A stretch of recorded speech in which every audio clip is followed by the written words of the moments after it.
So Winter Storm Isaiah has passed, and although we did get an insane amount of rain from it, the ice part of it was overhyped. So that seems to be the new norm. When we have a storm coming towards us, they kind of make it look worse than it's going to be. But on the plus side, at least I know I'm prepared for a disaster. So I guess this would be my test. Not really, put into action, but I had everything in place for it, so I'm happy that way. And I woke up the next day, and my computer was still on, so power never went out. I don't even recall seeing it flicker once. So that's kind of cool. In a way, it's a little bit disappointing, but when you're prepared for something, you're expecting it, and it doesn't happen, it's like, what the heck? But that's good news. Nobody was hurt. But I can't really say that for the U.S. because this storm system brought some pretty nasty tornadoes to them, and there were deaths from them. So my heart goes out to those people. But for us up here, it didn't happen that way, the way that they predicted it was going to. So before I went to bed, I was looking at the forecast, and everything looked like it was kind of break up a little bit. But I had this huge mass coming up towards us, so I'm kind of interested to see what was going to happen. And a couple hours later, I checked, and well, it's not freezing rain anymore. It's now ice pellets. So what the difference is, the freezing rain, it sticks to everything it hits instantly, and ice pellets are just kind of like dropping marbles from the sky. They just kind of bounce off of everything till they finally find a resting place. So they're not going to contribute to anything as far as causing power failures and that. So I guess that's the summary of the end. At this point, I went to bed. So unfortunately, I didn't get a whole lot of sleep that night because, if you haven't heard by now, we had an emergency alert for the Pickering Nuclear Generating Station. It jolted me out of my bed with my phone screaming away. Now, I was going to ignore it. Excuse me. I was going to ignore it at first because I just figured it was another Amber Alert. For if you don't know what that is, if there's a child missing or something, they send these alerts out. So I was assuming that's what it was. And I got thinking about the weather. And I'm thinking, well, the U.S. is getting tornadoes. Maybe I better check it out. So I just kind of looked over at my phone, and I see this is a Province of Ontario emergency bulletin which applies to people within 10 kilometers of the Pickering Nuclear Generating... Okay, where's my glasses? I need to read this. Now, just so you know, I don't live near the Pickering Nuclear Generating Station. I actually live closer to the Bruce Nuclear Generating Station, so not 100% concerned, but I still need to check this out and see what the heck's going on. So it says, this is a Province of Ontario emergency bulletin which applies to people within 10 kilometers of the Pickering Nuclear Generating Station. An incident was reported at the Pickering Nuclear Generating Station. There has been no abnormal release of radioactivity from the station, and emergency staff are responding to the situation. People near the Pickering station do not need to take any protective actions at this time. Remain tuned to local media for further information and instructions. I'm thinking, okay, what the heck? Everything that's happening in the world, this is getting people's attention. No details. They send you this emergency alert and say, don't worry. So, okay, I went back to sleep. I'm too far away for it to be a problem for me. And then about an hour later, the alarm goes off again. And I'm reading it. I said, there is no active nuclear situation taking place at the Pickering Nuclear Generating Station. A previous alert was issued in error. There is no danger to the public or environment. No further action is required. And then, immediately after that, I get an alert from the Weather Network. They jumped on and added this radiological hazard issued at 9/11. Okay, what the heck's going on? So apparently, from what the news is stating, that this was just a test Apparently they do these tests twice a week, and it's not supposed to go to anybody but the employees of the station, and somehow it got sent out, and the province of Ontario is the one that actually issued this alert. So, was it an error? Well, this has been happening in the US as well, with different situations, as you might know, and it's been discovered that these alerts take several steps of, what's the word I'm looking for, confirmation. So it's not likely that they're going to be sent out accidentally. So I don't know if we work the same way here, but I imagine this isn't something, somebody types this out with, as some people say, very specific wording, and just go, oops, I hit the wrong button. I can't say it. In my opinion, I don't know. I see it as a test, just to see how people are going to react to it. And if that's the case, then that's not a good thing to do, because chances are, if this happens again and it's a real emergency, nobody's going to pay attention to it. They're just going to ignore it. They're not going to believe it. So, not a good thing. And I'm thinking, if province of Ontario sent this out, then they should have confirmed it first. It's not something, oh, look at that, let's wake everybody up and scare the crap out of them. I think it should have been confirmed if it was an actual error, but like I say, I don't think it was. I think it was just a test to see how people are going to react. Unfortunately, as a result of this, I couldn't get back to sleep. So now I'm running on like 4 hours of sleep. And at 10 o'clock I decided to check, and the storm itself is over. Everything's past us. And I looked at the outage map, and there's a lot of power failures around us. But only 2 of them are actually kind of close, and they're between here and Wingham. I believe that's the Belgrave area. They were there last night too. So the actual outage map doesn't look a whole lot different than it did when I checked before I went to bed. So, sucks for the people living in that area, but at the same time it's good news that it never got worse. And for the first time in a long time, I'm actually going out in the morning. And just before I went out, the sun came out. And I'm thinking, oh crap, the ice is gonna melt. It's nice and cold out, so I'm not really expecting that. But, possibilities there. And trees start soaking up the sun, and the ice is going to start dripping off them. So, for this video, I decided it's time to unplug the Christmas lights and switch over to my open frame. As the fewer lenses I have between the camera and outside, the better the video quality is going to be. And I really wanted to show this. Unfortunately, I haven't used this camera or this frame for a while, so I put the camera in, plugged it in, and I forgot to tighten down the hold down screw. I'm very angry with myself for doing this. I do mess up once in a while, and when I do, it's usually when the video is important, and this was no exception. So I don't have a very good moving video. It's bouncing all over the place.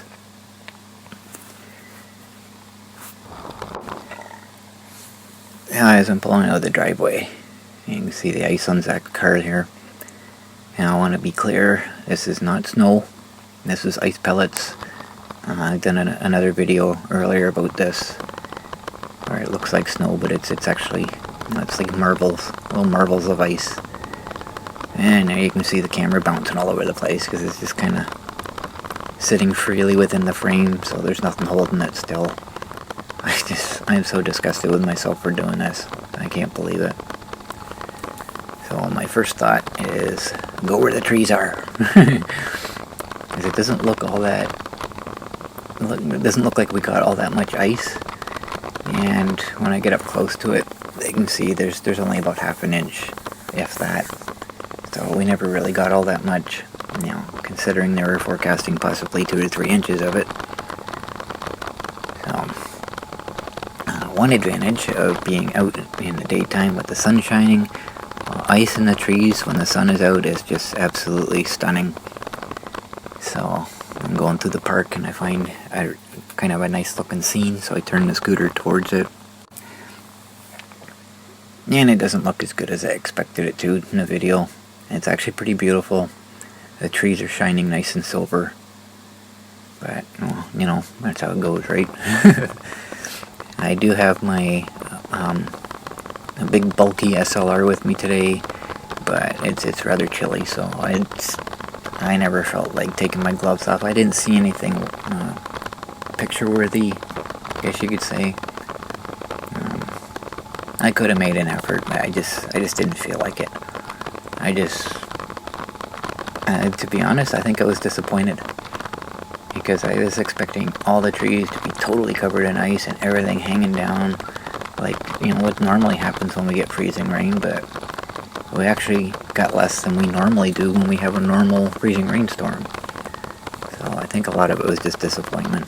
I just didn't feel like opening my coat, taking my gloves off, and,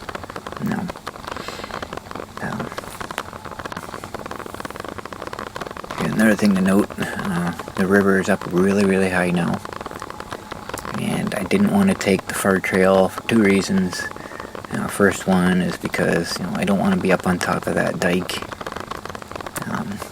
Even though I get pretty good grip in this stuff, it's going to be pretty icy. I don't want to slip off of it. And the other reason is it's going to be full of tree branches. I guess there's 3 reasons. The third one would be the low part of the trail where I go through the culverts. That's going to be flooded. The river's going to be up in that area, so when I get to that point, I'm going to have to turn around and go back again. So it didn't bother with that trail. So I just stuck with the close one, take a tour through the park and go down to the dam and see how it looks. And the last time I was here, you couldn't really see it because it was dark, but there's a good view of it now. The river is actually a little bit higher now. If you look across the river where the rock bank is, that's where I was sitting when I take my breaks. It was a long way down to the river. You can see the water's almost up to that point, so it's up pretty good. Yeah, the river's looking a little angrier today. So I find another spot, and here's a good view of the ice on the trees. As you can see, it's not all that thick. And I go to back up, and the monster goes into error mode again. Think, no, don't do that. So, I still haven't taken things apart to check. I have an idea what to look for. And while I open the monster up, I want to check the frame weld to make sure everything's still good there. I just haven't got to that yet. So this is the second error code I've had since I fixed everything. So, alright, look at the flood here. The flooded river. It's almost to the top of the boat launch. So, if you watch my videos regularly, you can see just how high the water is here. And as I'm pulling out, I intentionally go by these trees because these trees specifically have a lot more ice on them than other ones I've been seeing. So I wanted to get kind of a close-up of those. And even though we've had all this warm temperature and all this rain, previous snowbanks are still around. I just found one. And it took me a couple tries to get through it.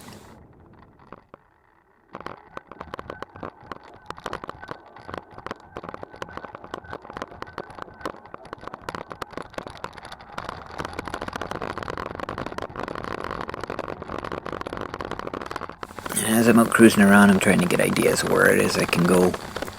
And I decide to go up the school trail, take a chance and see if I can get through there. And as usual, the worst part of driving the monster in the snow is trying to get it to turn. And my front tires are pretty bald, so a little difficult to tell it to go where I want it to go. So I'm gonna go through the trail here, and I'm just gonna play regular speed.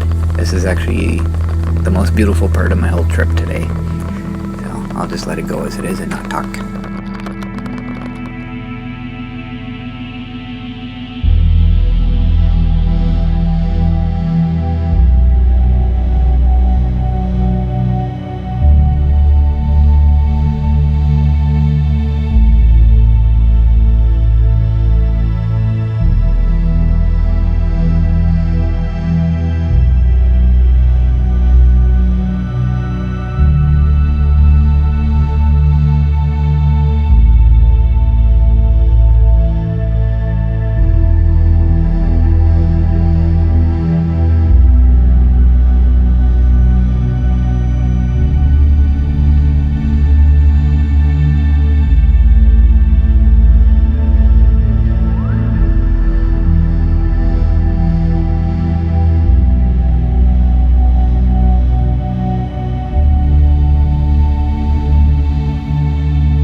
As I head towards Timmy's to get my coffee, when I come around the corner here, if you look in the far distance, that line of trees, the sun is out in that area, and the whole top of those are just shining silver. You can't really tell very well with the video, of course, and I can't zoom in because the camera bouncing all over the place. But wow, it's just beautiful. We got clouds over us here now, so the sun's not hitting me, but it's hitting the trees over there, and it just looks so nice. And you can see the river here on the left. It's come all the way over to the highway. And on the right, the ditch is filled up pretty good as well.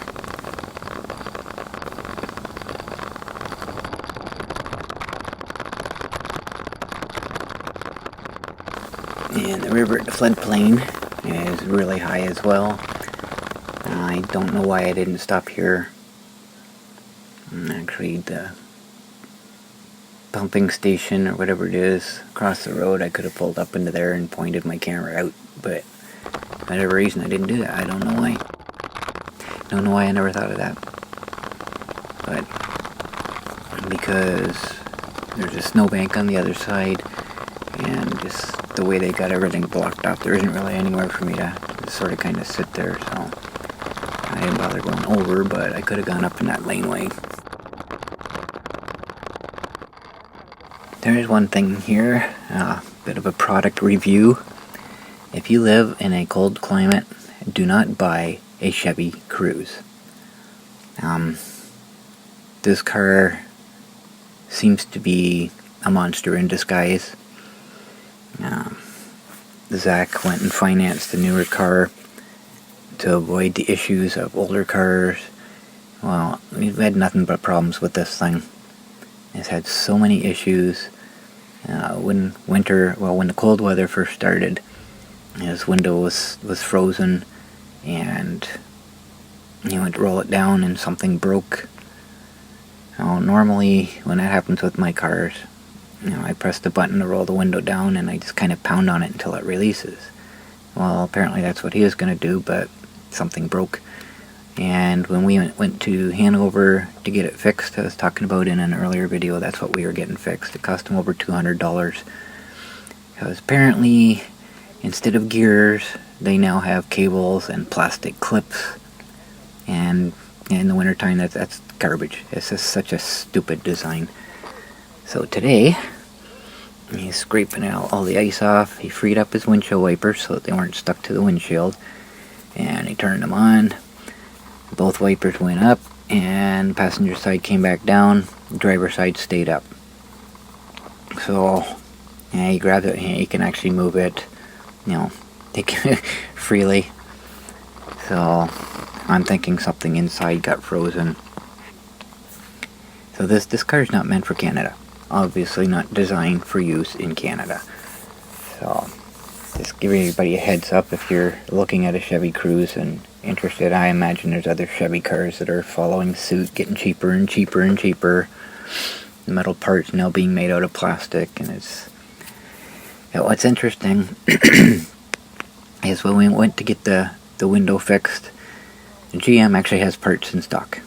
The GM dealer in Hanover, so they know this problem exists. They're ready for it. So, like I say, it looks like another monster in disguise. All right, we're watching a couple systems this week for Ontario. One will bring snow to northern Ontario. That will happen for your Tuesday. And then we've got a big system potentially toward the end of the week. So we'll hit on all of it right now. So the low Tuesday morning will bring some snow from Thunder Bay over to the Nickel Belt into Timmins. Not a whole lot in the south. And then the next system will be a more widespread snow, some rain in southern Ontario. The GTA could see a bit of both mixing. Maybe even just a little bit of snow for the GTA, but not a whole lot to write home about. There's another system I'm going to show you that's the bigger one. So 5 to 15 centimeters through Tuesday, though, areas like Atikokan and Dryden, 5 to 10 in and around Wawa and Timmins, maybe a little less there, but that's the first batch of snow. Now, Thursday morning, we look ahead, we've got a system that will move in. I'm going to actually just show you the big picture, then I'll break it down for you. Big swath of snow, potentially right through southern Ontario as this Colorado low tracks in from the south. So we've got the warm front staying south of the Great Lakes for the most part. So that's why, unlike the last storm that we had, we're not going to be talking about rain. We're going to be talking about heavy snowfall. And let me just show you really quickly the swath. So that gray color from London to Goderich and over to Eastern Ontario, that's the heaviest snow. We could have a big swath of snow, including Toronto, including the GTA. So let's just break it down for you. Again, that warm front staying south of the lakes means all snow, not enough warm air to bring in rain this time. It should begin Friday afternoon, right in the commute home as far as Windsor and London. Friday overnight, that snow likely will fill in across the GTA in Eastern Ontario. And then you can see the warm front just lifting a little bit to London, potentially bringing in some mixing. But this all could change from now till then, so we'll keep a close eye on this next big system. So I'm in this video with the threat of another storm this coming weekend. I'm not worried about it, it's only snow. And, getting kind of used to them being overhyped now, so.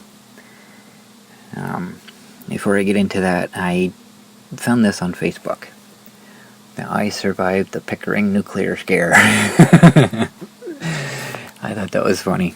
I had to share that one. So, looking at the forecast, and I'm seeing a whole lot of snow icons, not just for this weekend, but like constant. And temperature's going to be fairly cold. And, more snow. Actually quite a bit of snow in the forecast. That's assuming we get them. And assuming the temperatures are going to be what they're going to be, by the time that time comes. And everything's below zero, so anything we get from now is probably going to stick around. But, like I say, this is 14 days in the future. Well, up to 14 days. It's all future. And as we know, that can change at any time. I look at this tomorrow, it could be all above zero. Who knows, right? So, that's what I'm looking at. And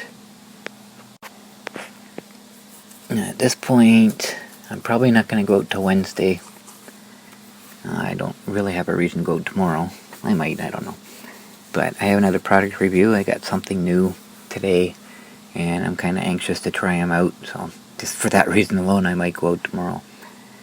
But I haven't talked about my new hat yet. I want to explain that. And I got something else that I want to talk about, and possibly do a product review on it, or them, however you want to look at it. But I'll do a video out in the garage and I'll explain what it is, and I'll go out and do a test and see how it works, or how they work. So that's it for this video. Thanks for watching, guys.